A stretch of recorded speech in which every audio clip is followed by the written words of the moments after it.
parti Gibandon.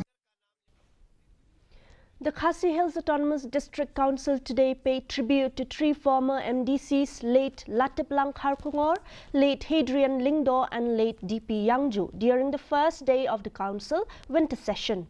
Participating in the obituary reference, KHADC Chief Executive Member Panyaj Singh Aim said that the demise of the 3 leaders is a great loss to the council.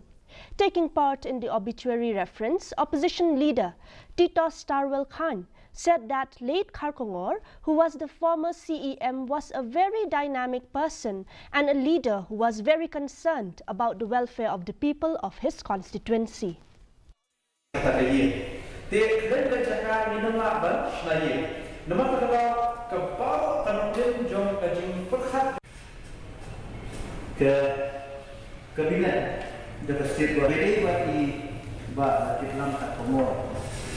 Bagi jumpa di Baet dalam way di senior member dalam KDA my job election out there but